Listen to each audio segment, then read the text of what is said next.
So now I'm going to take you through the 3 sections of modern esoteric, which are kind of like 3 books in one. And the first one is called Lifeology. We're taking it from as far back as we know the story to begin. There is so much information regarding the true nature of humanity and our place in the world that has been withheld from humanity. The highest goal we can achieve were ascribed on the Temple of Apollo at Delphi, the 2 words which I find so profound, know thyself. Let's start with the essence of who we are, with the life force that flows through each of our bodies. Now, I was on Coast to Coast about 3.5 weeks ago, and I spoke about the Rh negative blood factor, which I'm going to speak about in a moment here. I have never gotten flooded with so many emails and phone calls regarding this subject. So obviously, this is touching on something that is very important to people, including my own family. I had a uncle die at 5 days old about 70 years ago because my grandmother was Rh negative blood, and it was incompatible with his. And I'll explain why in just a moment. But my point is, this is something that's very close to my family, and some of you are Rh negative. You'll know why.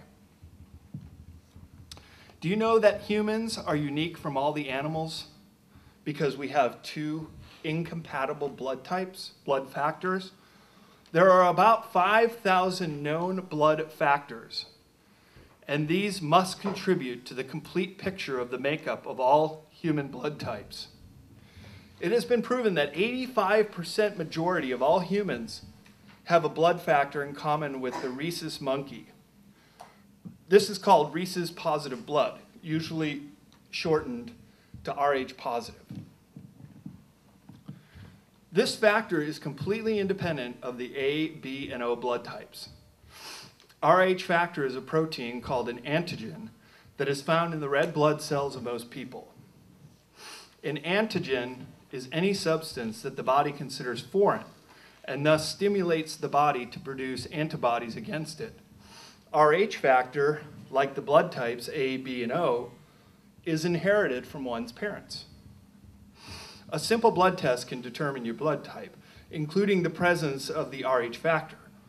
About 85% of European Americans and 95% of African Americans have the Rh factor and are known as Rh positive.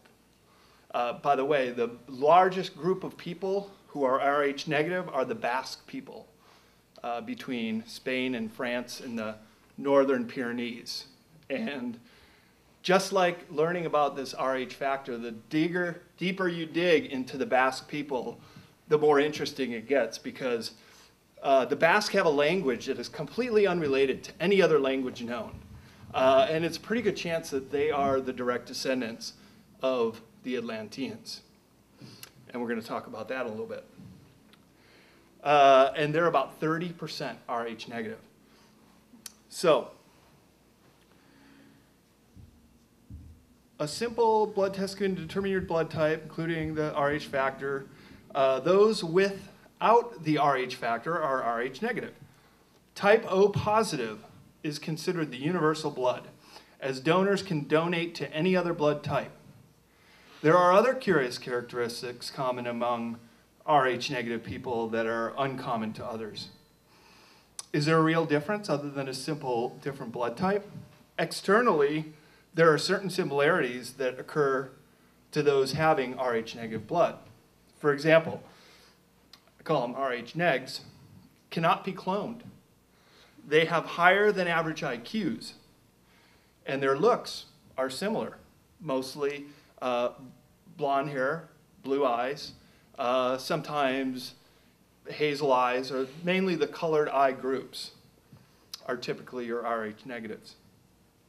Almost all Rh negative people are either red-haired, blonde-haired with green eyes, black-haired with hazel eyes, but also blue eyes with all hair colors. Also characteristic is low blood pressure, lower body temperature, keen eyesight and hearing, and sometimes even an extra rib or vertebrae. And I had somebody contact me after Coast to Coast, and they said, yeah, I heard what you said, and when I was a little kid, they sanded off my lower vertebrae. I like had a little tail. It's like, I've heard that a few times. That's pretty weird. These individuals sometimes appear to induce paranormal occurrences, such as to disrupt electrical appliances and or exercise psychic abilities, including remote viewing and lucid dreaming. What's more, the majority of people with psychic powers who act as faith healers have Rh negative blood. The majority of alien abductees are reportedly from Rh negative blood groups. Is this a possible indication that certain ET groups are tracking their own crossbred progeny? In the lore of certain races, people who possessed a positive blood type were considered to be racially impure, as positive blood was thought to be contaminated by contact with the ape-evolved strand of human DNA. What's more, Rh negative is said to be linked to the reptilians, and it's interesting that the description also includes lower body temperature, keen eyesight and hearing, and the red hair is apparently what the giants had too, and that does fit with the ET tracking hypothesis. Thus, cold-blooded traits with a predator-like quality would indeed suggest a mixing with the reptilian race with some similarities to humans. It is a fact that all around the world, human-like bones and skulls with double rows of teeth have been discovered. Now, you think I'm tall. I would probably only come up to about here on this guy. And I'm among the 1% of 1% of the tallest people on this planet. So this is clearly not a Homo sapiens sapien. And usually they had double rows of teeth if you needed additional convincing. In Mexico, Australia, Turkey, Greece, the island of Sardinia, various locations in Africa, and other countries, including the USA, there are many cases of giant bones being discovered right here in North America. The Channel Islands off the coast of Southern California were found some of these giants next to dwarf mammoth elephant bones that were charred and found in a cave-like cliff overhang. Not only here, but in the Great Basin region of Nevada. And I first started researching and studying these when I was working on Sacred Places North America. And I even went and visited one site called Lovelock Cave, right in the center of Nevada, where dozens of these giant mummies were found. And they were mummified quite in the same way as Egyptian mummies. So obviously, someone had a strong belief in the afterlife and some knowledge how to mummify these bodies. This is an image of an 8'4" skeleton, which was found in San Diego, pictured with Professor McGee on the left. Could this find have anything to do with the so-called Nephilim giants who were rumored to once have inhabited the earth? The world-famous Star Child skull is a real bone skull found in 1930. That's this one. There are over 25 major physical differences between the Star Child and a normal adult human skull on the left. Most of the Star Child differences are not seen in any other humanoid skulls or bones on Earth. Most importantly, the recent research on the Star Child's DNA, in which its entire genome was recovered and sequenced, confirms that its genetics are vastly more different than are the genetics of chimps or gorillas. I just came across this image when I was putting together this slideshow a few weeks ago. Could the two races existing on Earth be existing on Earth right now? This picture on the left is Nefertiti, who was the wife of Akhenaten, who was a pharaoh in Egypt and was the first pharaoh to profess monotheism in the world. Depictions of him and his wife look quite like the elongated skull you see on the left from Paracas, Peru. And there's a little museum near the Nazca lines that has about a dozen of these elongated skulls. Much, much larger than humans. And as you can see, in a different shape altogether. When I was working on this, I came across this quote recently, and it seemed so out of place by who said it that I had to include it in this lecture. Former World Bank lawyer Karen Huditz thinks that there were and are two races of human-like beings on the earth right now. She said this recently to Abby Martin on RT's Breaking the Set, and this is a quote. "There are forces fighting the corruption, and there are forces that have been totally co-opted. The group that's behind the network of control are the Jesuits, and there are also some groups behind them. One of these groups are hominids, and they're not human beings. They are very smart, but they are not very creative. They are mathematical. They have elongated skulls, and they may produce offsprings in mating with female humans, but that offspring is not fertile. We live in a world of secret societies and secrets, and the information that ought to be made public is not public." This is coming from a woman who worked for the World Bank with some of the top economic and powerful people in the world, to say that there are two races of people living on the earth to this day. The Sumerians and the Babylonians referred to an undiscovered planet in our solar system called Nibiru, or Marduk, and it's sometimes referred to by modern scientists as Planet X or Wormwood. Those who subscribe to the theory believe that Nibiru only orbits through our system once every 3,600 years.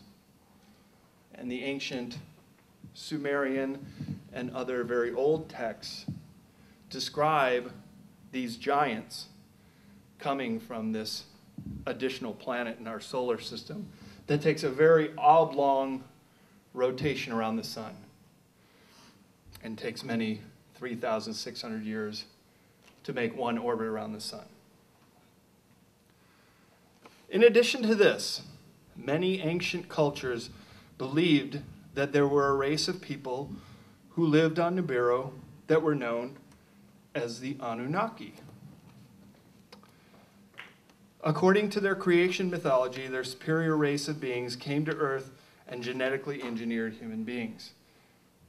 They did this because they needed to get gold ore from our planet in order to help save their own environment. The humans they created helped them by mining the gold from Africa. The basis for this mythology was found in ancient writings that were recently uncovered in relation to the ancient Sumerians, and they documented this creation in detail in their writings. And then I clicked this slide a little too early. This mechanism was recovered from the Ankathira shipwreck in 1901. Its complexity and purpose was not understood for another 100 years. Dated to around 200 BC, it is identified to be an analog computer used to calculate the astronomical position of the stars and planets. Its juxtaposition among other ancient artifacts is akin to finding a jet airplane engine inside King Tut's tomb. This device, whose inner workings are far more complex than a Swiss watch, is capable of accurately measuring the movement of the sun, the moon, in all its phases, eclipse cycles, and the position of the planets. But who could have built this?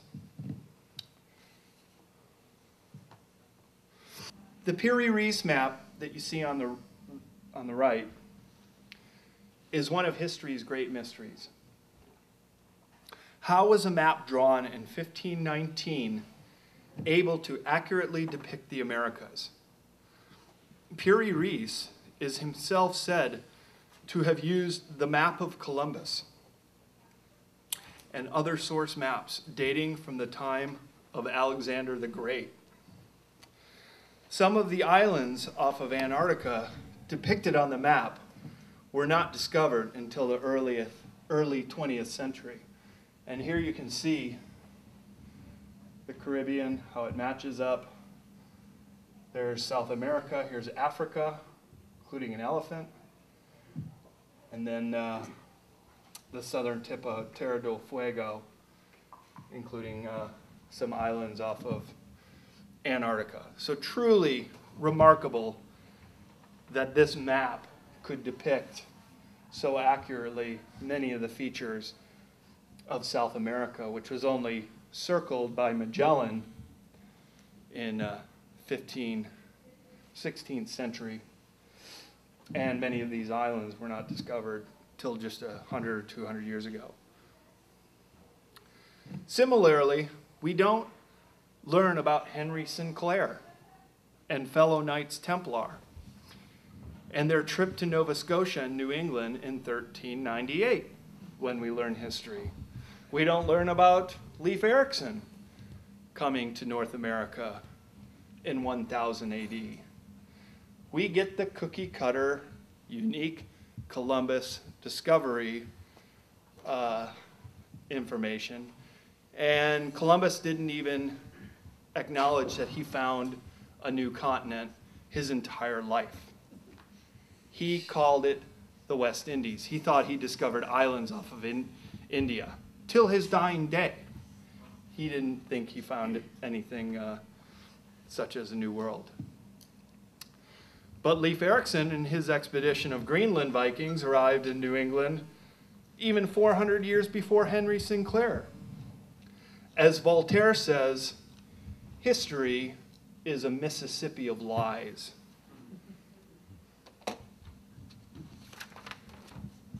The idea that civilizations progress from a primitive state to a more advanced one is a fallacy that evolutionists try to apply to history. If one abandons evolutionist nonsense and prejudice and looks at the historical references and findings with an unbiased mind, what one encounters is civilization that used highly advanced technologies. And this is one of the big secrets that's been with advanced civilizations on this planet a long time ago. And I have many other examples in Modern Esoteric. If you get that book, you can check that out. Remains left from ancient Egypt, the Mayans, and the Sumerians indicate that branches of science such as electricity, electrochemistry, electromagnetics, metallurgy, hydrogeology, medicine, chemistry, and physics were used to a considerable extent in prehistory. Electricity was effectively generated and widely utilized in ancient Egypt. The Baghdad battery and the first arc lights were used at that time. But was electrical generation limited to these in ancient Egypt? A careful examination of Egyptian history immediately reveals the sophisticated sophistication, and perfect illumination.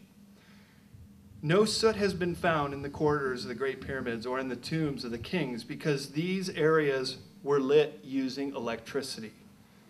Relief carving shows that Egyptians used handheld torches powered by cable-free power sources. The arc lamp used in the Lighthouse of Alexandria is further proof that electricity was used in ancient Egypt. The energy required to power the Lighthouse of Alexandria for 24 hours a day could only have been supplied by a regular electrical source. And what we see in the prehistory, the dawn of time in Egypt and Sumeria, two of the oldest known civilizations we're told about in school, started at the apex of their cultural development and degraded as time went on. You would think the opposite was true, that a culture would start very primitive and work itself up to creating these great pyramids. And if any of you have been there, as I have, you know there is no monument on the planet quite like the Great Pyramids. Lastly, in the Lifeology section that we're going to talk about tonight, what are we to make of a dozen artifacts that were publicly released by the Mexican government in the summer of 2012? These enigmatic Mayan artifacts were discovered in central Mexico and remained classified for 80 years. The reason behind this unexpected disclosure is unknown.